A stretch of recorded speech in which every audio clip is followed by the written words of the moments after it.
आज के वीडियो में हम लोग 12th बायो क्लास के अंतर्गत मानव कल्याण में सूक्ष्म जीव माइक्रोब्स इन ह्यूमन वेलफेयर के बारे में अध्ययन करेंगे। सूक्ष्म जीवों का उपयोग मानव कल्याण में कहाँ कहाँ पर होता है, इसी के बारे के लिए इसे कई भागों में बांट दो। फर्स्ट है कि घरेलू खाद्य उत्पादों में सूक्ष्म जीव, हमारे जो खाने पीने की वस्तुएं होती हैं उनमें सूक्ष्म जीवों का क्या उपयोग है। तो microbes in house hold food products में पहला हम देखते हैं डेयरी। इन डेयरी में स्ट्रेप्टोकोकस लैक्टिस और लैक्टोबैसिलस लैक्टिस, ये दो प्रकार के सूक्ष्म जीव या जीवाणु हैं, इनका उपयोग जो है डेयरी उद्योग में किया जाता है। और दूध को पैकेटों में बंद करके सप्लाई किया जाता है, जिससे दूध जो है ज्यादा देर तक टिके, खराब ना, इसीलिए उसका पाश्चुराइजेशन किया जाता है। इस तरह जाता है शॉर्ट नोट में महत्वपूर्ण प्रश्न है।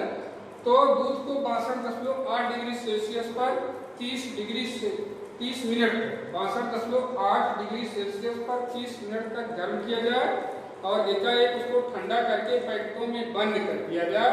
तो यह जो दूध होता है उसे पाश्चुराइज्ड मिल्क कहते हैं, इस क्रिया को पाश्चुराइजेशन कहते हैं।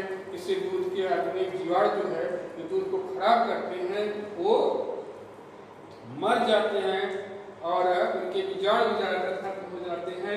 इस क्रिया को पाश्चुरीकरण या पाश्चुराइजेशन के नाम से जाना जाता है। दूध देर तक खराब नहीं होता सामान्य रूप से, तो इस क्रिया को पाश्चुरीकरण।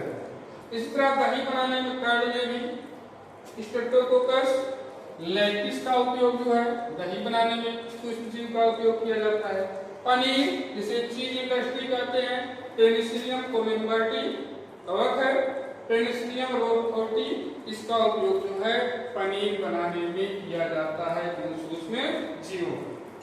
दूसरा है डबल रोटी उद्योग में, इन बेकिंग इंडस्ट्री में जैसे ईस्ट है, सैक्रोमाइसीज है, इन सब का उपयोग जो है डबल रोटी उद्योग में किया जाता है। तीसरा है एकल कोशिका प्रोटीन, सिंगल सेल प्रोटीन के नाम से जाना जाता है, जैसे ईस्ट है, शैवाल है और इंक और जीवा, इन सब का उपयोग जो है एकल कोशिका प्रोटीन के रूप में किया जाता है। इनमें प्रोटीन की मात्रा, खनिज लवण की मात्रा, विटामिन की मात्रा ज्यादा, तो इसके रूप में क्लोरेला है, जैसे स्पारुलिना है, ये सब का उपयोग ऐसे सूक्ष्म जीवों का उपयोग जो है एकल कोशिका प्रोटीन के लिए किया जाता है। सेकंड है औद्योगिक उत्पादन में सूक्ष्म जीव, माइक्रोब्स इन इंडस्ट्रियल प्रोडक्ट्स।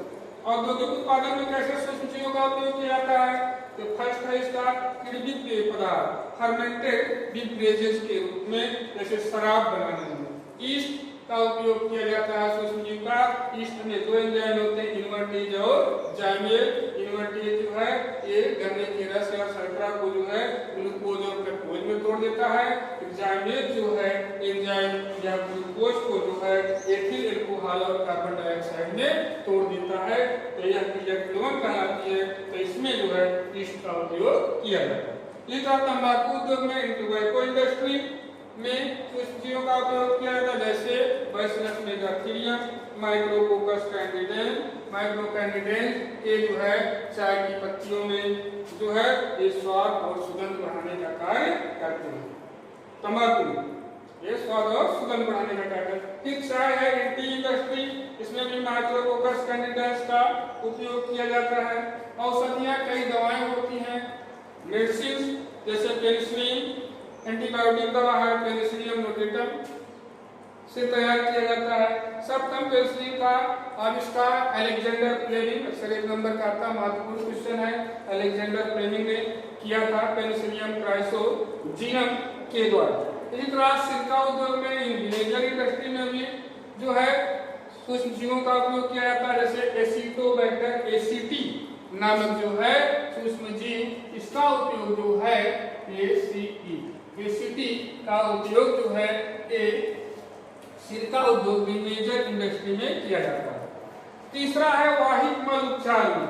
कुछ सूक्ष्म जीव होते हैं जैसे माइक्रोब्स इन सीवेज ट्रीटमेंट, जैसे बैक्टीरिया, प्रोटोजोआन्स, एल्गी, ये क्या करते हैं, जो उसमें ऑर्गेनिक सब्सटेंस होते हैं उनका विघटन करते हैं, और इनका विघटन विघटन होता है, एक डायलाइजिंग टैंक होता है, उसी में जो है इन सूक्ष्म जीवों का उपयोग करके वाहित मल के उपचार में जो है ऐसे सूक्ष्म जीवों का उपयोग किया जाता है। ऊर्जा उत्पादन में सूक्ष्म जीव microbes in production of energy, जैसे बायोगैस से हम लोग गोबर गैस कहते हैं, मेथनोबैक्टीरियम नामक सूक्ष्म जीव का उपयोग किया जाता है। इसमें बायोगैस में या गोबर गैस में मीथेन की मात्रा होती है, कार्बन डाइऑक्साइड की मात्रा होती है, नाइट्रोजन की मात्रा होती है, कुछ मात्रा में हाइड्रोजन होते हैं और H2S, ये सब इनमें पाए जाते हैं। इनमें सूक्ष्म जीवों का उपयोग किया जाता है बायोगैस को बनाने में। जैव नियंत्रण कारक के रूप में microbes as bio control agents के रूप में भी सूक्ष्म जीवों का उपयोग किया जाता है। जैसे बीटी फसलों में कीटनाशक दवाओं की आवश्यकता नहीं होती है, तो बैसिलस thuringiensis नामक जीवाणु का उपयोग जो है पेस्टिसाइड्स के रूप में किया जाता है। इसी तरह जो है जैव उर्वरक के रूप में माइक्रोब्स एज बायो फर्टिलाइजर्स के रूप में, जैसे जो है नाइट्रोसोमोनास है, नाइट्रोसोकोकस है, ये जो है वायुमंडलीय नाइट्रोजन को नाइट्राइट में बदलते हैं, और नाइट्रोजन नाइट्रोबैक्टर है उस नाइट्राइट को नाइट्रेट में बदलने का कार्य करते हैं, जो पौधे खाद के रूप में जिन्हें उपयोग में लाते हैं। मृत पदार्थों के मृत जंतुओं के सड़ने गलाने में भी इनका उपयोग सूक्ष्म जीवों का किया जाता है, जैसे बैसिलस रेमोस, बैसिलस माइकोइडस, ये इनके सड़ने गलने में महत्वपूर्ण भूमिका निभाते हैं।